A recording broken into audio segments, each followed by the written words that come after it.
নমস্কার, আমি শ্রী। আমার চ্যানেল স্নিগ্ধ স্পর্শে আপনাদের সবাইকে স্বাগত জানাই। শহরের এই কলতান থেকে বেরিয়ে আজ আমরা একটু ঘুরতে যাচ্ছি। এতক্ষণে নিশ্চয়ই আপনারা বুঝতে পেরেছেন আমি কোথায় যাচ্ছি। হ্যাঁ, আমি পুরীতে যাচ্ছি। কথিত আছে স্বয়ং পরমেশ্বর এখানে নাকি ভোজন করেন এবং রসনাতৃপ্ত হন। কলকাতা থেকে আমরা পুরীতে কিভাবে গেছি, ওখানে কোথায় আমরা ছিলাম এবং সমুদ্রে স্নান করেছি, এছাড়া বিচ মার্কেটের শপিং বলুন, আর একটু ঘোরাঘুরি বলুন, এবং মন্দিরের দর্শন। আপনাদের তো বলতে ভুলে গেছি, এখানে আমরা কেনই বা এসেছি তার একটা কারণ আছে। যাই হোক, এই সমস্তটাই বলবো এই ভিডিওটির মাধ্যমে। জানেন তো, পুরী অনেকবার গেছি, তবে এবার একটু অন্যরকম। আমার ফার্স্ট ব্লগ বা একটা ছোট্ট প্রয়াস বলতে পারেন আপনাদের সাথে একটু গল্প করা। তাই আমার অনুরোধ রইল, ভিডিওটি একদম স্কিপ না করে দেখতে থাকুন। এই যে দেখুন, রেডি হয়ে পড়েছি, লাগেজ গুছিয়ে নিয়েছি। দেখুন, লাগেজ টুকটাক গুছিয়ে নিয়েছি, একটু বোতল টোতল এবং সব কিছু গুছিয়ে নিয়েছি। সব কিছু নিয়ে এবার বেরিয়ে পড়ব বাইরের উদ্দেশ্যে, এবং যেতে যেতে আপনাদের সবটাই জানাবো। এই যে আপনারা দেখছেন, এসি বাসে করে আমরা হাওড়া যাচ্ছি। এসি বাসে করে হাওড়া যাওয়ার ইচ্ছেটা আমারই ছিল বলতে পারেন। তার কারণ এই বাসে আমার কোনো ভাড়া নেয়নি। আমি এই সুবিধাটি বেশ উপভোগ করেছি। নতুন সরকারের এই প্রয়াসকে আমি সাধুবাদ জানাই। সেদিন বাইরে খুব বৃষ্টি হচ্ছিল, জানেন, ভীষণ জ্যাম ছিল। আমরাও জ্যামে যানজটে আটকে যাই, আমাদের স্টেশন পৌঁছাতে একটু দেরি হয়। এই যে হাওড়া স্টেশন পৌঁছে গেছি, তবে আমাদের ট্রেন কিন্তু হাওড়া থেকে ছিল না। আজ আমরা শালিমার স্টেশন থেকে গরিব রথে চড়ে পুরীর উদ্দেশ্যে যাত্রা করছি। আমাদের হাতে কম সময় থাকার জন্য আমরা ডিসাইড করি যে আমরা টোটো করে শালিমারে যাব। তার কারণ টোটোতে আপনার ওই 15 থেকে 20 মিনিট সময় নেবে। তাই এই যে দেখুন, নিউ কমপ্লেক্সের দিকে এগিয়ে যাচ্ছি।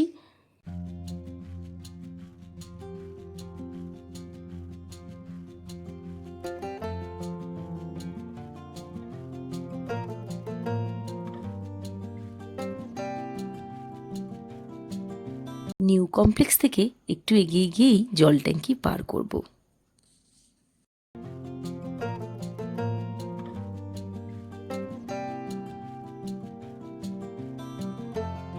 এই যে দেখুন জল ট্যাঙ্কি আপনারা দেখতে পাচ্ছেন।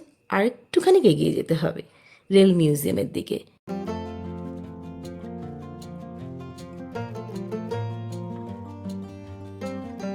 এই যে রেল মিউজিয়ামের গেট, এর উল্টো দিক থেকে আমরা একটা টোটো রিজার্ভ করি, শালিমার গিয়ে পৌঁছাই। আমাদের ভাড়া পড়েছিল 150 টাকা। ওনাদের থেকে জানতে পারি ওনারা শেয়ারে 30 টাকার বিনিময় শালিমার স্টেশন পৌঁছে দেয়। আমাদের হাতে যেহেতু বেশি লাগেজ ছিল এবং আমরা পুরো টোটোটাই রিজার্ভ করি। বৃষ্টির জন্য আমাদের একটু ভোগান্তিও হয়, কারণ টোটো রেলগেটের কিছুটা আগেই দাঁড় করিয়ে দেয়। আর রাস্তা খুব একটা ভালো না থাকার কারণে কিছু কিছু জায়গায় জল কাদা তো জমেই ছিল। তাই আমার ব্যক্তিগত মতামত যদি জানতে চান, আমি বলবো হাতে একটু সময় নিয়ে, যদি সাথে বাচ্চা কিংবা বয়স্ক মানুষজন থেকে থাকেন, দয়া করে আপনারা ক্যাবে কিংবা বাসে শালিমার স্টেশন আসার চেষ্টা করবেন। এই যে শালিমার স্টেশনের ভেতরে পৌঁছে গেছি। আমাদের ট্রেন 3 নম্বর প্ল্যাটফর্মে অলরেডি দিয়েই দিয়েছে। আমরা 1 নম্বরের থেকে 3 নম্বরের দিকে যাচ্ছি।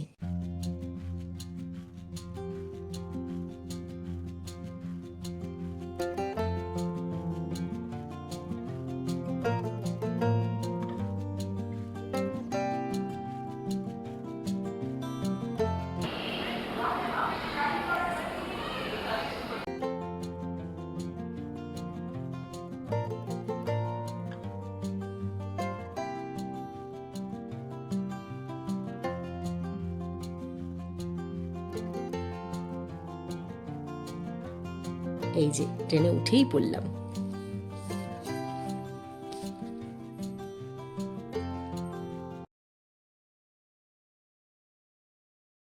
আমরা ট্রেনে বসে পড়েছি, এই আমাদের সিট পড়েছে। আমরা আজকে গরিব রথে করে জগন্নাথের উদ্দেশ্যে জগন্নাথ ধামে যাত্রা করছি। গরিব রথে আমাদের এই অ্যাকোমোডেশন এই পেয়েছি আমরা 29, 28, 26, 27। ওপাশের একটি লোয়ারও পড়েছে বটে। যাচ্ছি, বেশ ভালোই আছে। আর আপনারা তো জানেন থার্ড এসিতে যেরকম হয়, ইকোনমি ক্লাসে ফুল এসি, এটাই খুব ভালো খবর। পরবর্তী জানি কিভাবে হবে, এরপরে পরবর্তীটা আপনাদের পরে আস্তে আস্তে আলোচনা করবো।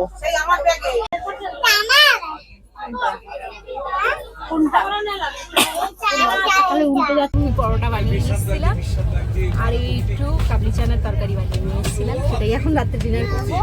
আর ছেলে তো ভীষণ দুষ্টুমি করছে, কিছুতে খেতে চাইছে না, তাও আমি খাওয়ানোর চেষ্টা করছি। বসো বসো বসো বসো বসো।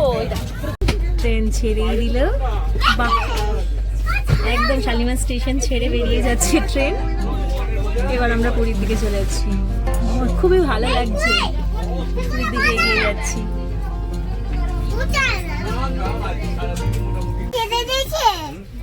হ্যাঁ তো ট্রেন ছেড়ে দিয়েছে। আচ্ছা আচ্ছা, তুমি লাইট জ্বালিও না।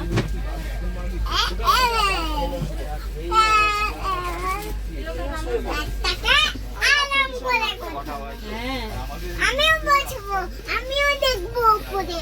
আচ্ছা বসো বসো, এখানে বসো, ঠিক আছে বসো। এটা মা।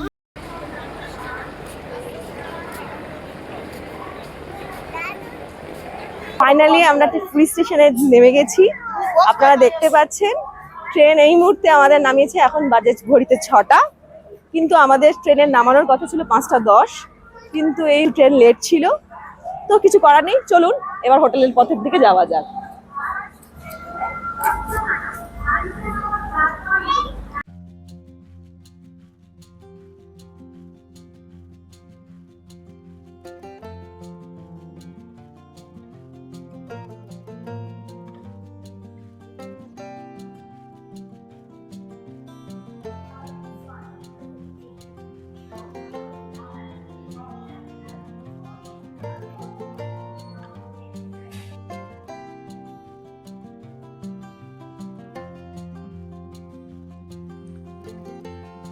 ট্রেন থেকে নেমে স্টেশনের বাইরে যাওয়ার জন্য এগিয়ে যাচ্ছি। এই যে স্টেশনের শেডটি পার করলাম, আপনারা দেখছেন এখানে অনেক অটোওয়ালারা দাঁড়িয়ে আছে এবং ধরাধরি করছে। তবে আমরা ওনাদের থেকে অটো বুক করব না, আমরা আরেকটু এগিয়ে গিয়ে মেন রোড থেকে অটো ধরব। তার কারণ ওনারা খুব বেশি ভাড়া চান। আপনি স্টেশন থেকে বেরোতে না বেরোতেই আপনাকে প্রচণ্ড ধরাধরি করবে। আপনারা দেখতে পাবেন আমাদের পেছনেও পড়েছিল। আমরা এক প্রকার ওনাদের অগ্রাহ্য করে সামনের দিকে এগিয়ে যাই।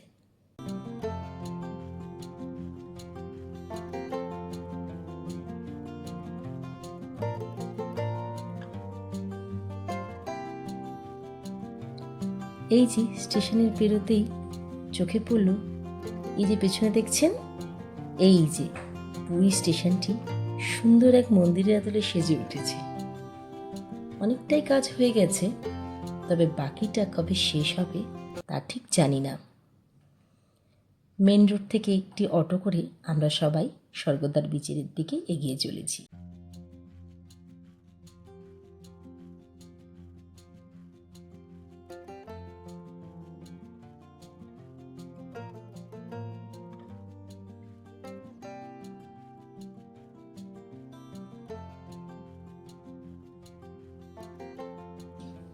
এই যেন কে উঁকি মারছে আর গর্জন করছে। শেষে সমুদ্রে দেখা মিলল, আর ট্রেনের জার্নির সমস্ত ক্লান্তি এক নিমিষে উধাও হয়ে গেল। পুরী যতবারই আসি মন ভরে না, সব যেন নতুন লাগে। এই যে আপনাদের সাথে কথা বলতে বলতে আমরা স্বর্গদ্বার বিচের কাছে চলেই এসেছি। এই যে দেখতেছি শ্রী চৈতন্য প্রভু স্ট্যাচু, এই তো স্ট্যাচুটি পার করে এখানে আমাদের অটোটি দাঁড় করিয়ে দিল।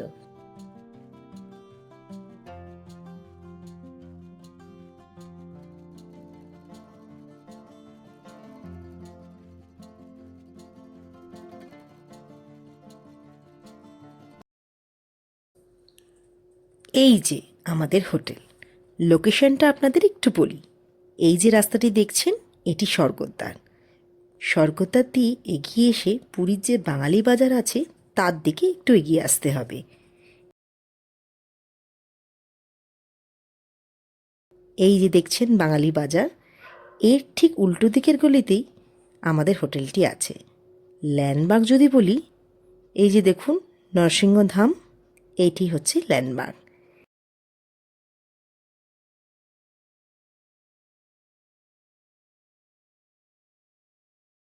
এই যে হোটেল নিরিবিলি হেরিটেজ, আমাদের আগামী 3 দিনের আস্তানা।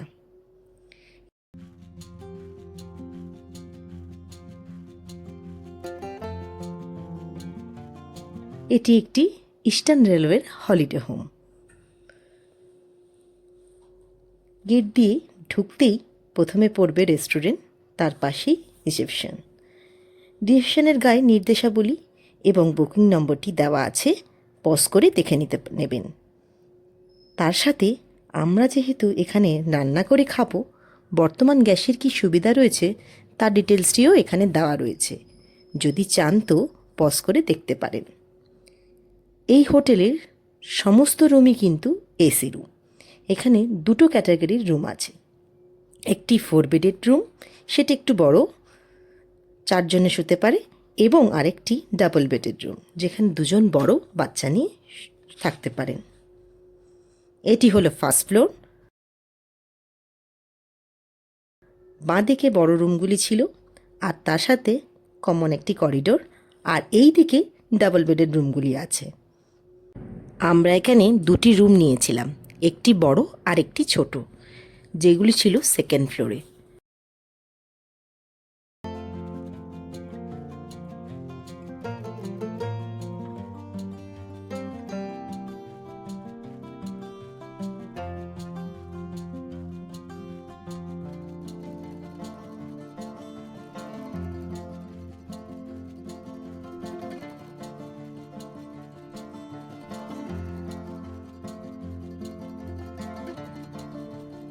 রুমটি ছিল উইথ কিচেন, যেটিতে ছিল সেটি রুম নম্বর হলো 303। এই যে রুমের ভেতরটা ঠিক এই রকম, একটি বড় বেড ছিল, ওপরে সুন্দর একটা ফল সিলিং, বেডের বেশ সাজানো ছিল, সাজানো গোছানো। বেডের দুপাশে 2টি বেডসাইড টেবিলও ছিল, আর এই যে একটি সোফাও আছে। এসি তো রয়েছে। এই পাশে একটি টিভি দেখতে পাচ্ছেন। ও আর একটা দেখতে চলুন, এই যে একটা মিনি রেফ্রিজারেটর, এটি ওয়ার্কেবল আছে। এই যে কিচেনের সমস্ত বাসনপত্র সবই ছিল, শুধু গ্যাসটাই আমাদের ভাড়া করতে হয়েছে। গ্যাস এবং জল দুটোই আমরা হোটেল থেকে নিয়েছিলাম। আর এই দিকে ওয়াশরুম, আর একটা খুলে দেখালাম না।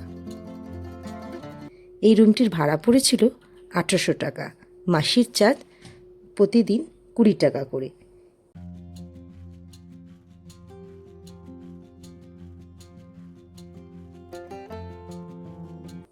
এই যে ছোট্ট রুমটি 307 নম্বর, এটাও বেশ সুন্দর।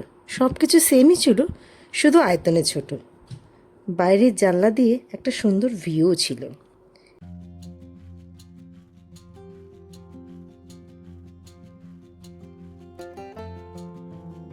আর এই রুমটিতে কোনো কিচেন ফেসিলিটি কিন্তু ছিল না।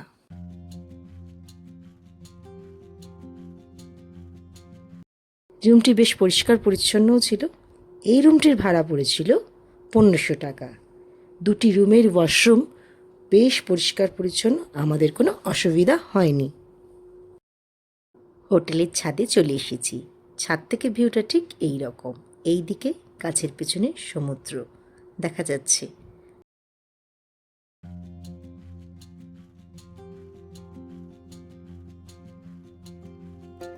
আর উল্টো দিকে মন্দিরের চূড়াটি দেখতে পাচ্ছেন। দাঁড়ান একটু জুম করে দেখাই। পুরীতে কিন্তু সিজন আর অফ সিজনের একটা ব্যাপার আছে। আমরা জুন মাসে গিয়েছিলাম। আপনারা যদি এই হোটেলটি বুক করতে চান, তাহলে বুকিং নাম্বারে একবার ফোন করে কত কি ভাড়া তা জেনে নেবেন।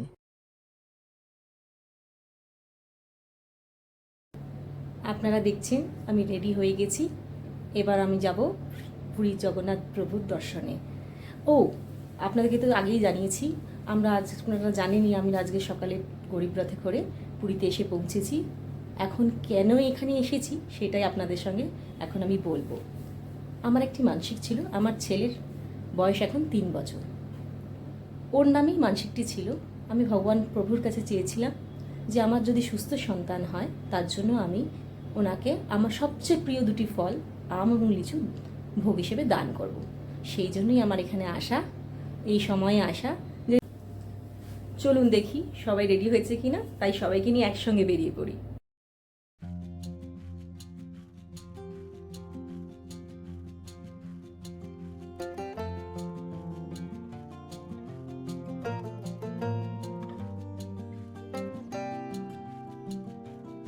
আমরা সবাই বেরিয়ে পড়েছি।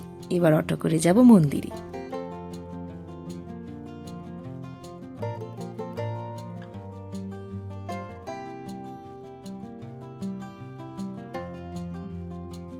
আপনারা দেখতে পাচ্ছেন অটো স্ট্যান্ড থেকে আমরা অটো ধরে মন্দিরে যাচ্ছি, কিন্তু অটোওয়ালা দাদা মন্দিরের কিছুটা আগে প্রায় 200 মিটার হবে এমন জায়গায় দাঁড় করিয়ে দেন আর বলেন এই রাস্তা দিয়ে সোজা চলে যেতে।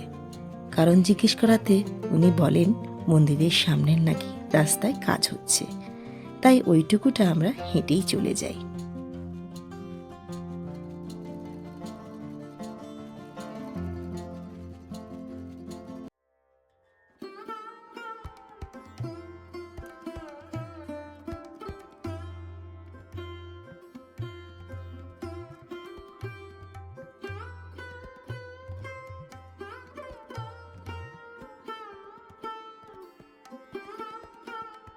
আমরা মন্দিরের ভেতরে প্রবেশ করে গেছি। ভিড় দেখতে পাচ্ছেন, অনেক ভিড়। এটা কিন্তু জেনারেল লাইনের ভিড়। তবে আমাদের পান্ডাজির কথা অনুযায়ী আমরা পশ্চিম দ্বারের কাছে পৌঁছে গেছিলাম।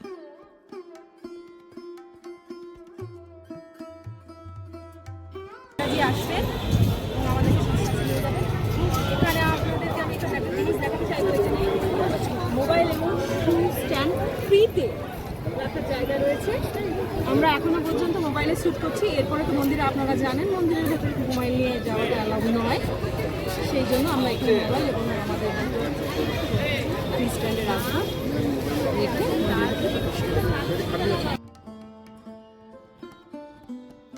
আমাদের দর্শন শেষ। এবার আমরা বেরিয়ে পড়েছি। ভেতরে প্রচণ্ড ভিড় ছিল।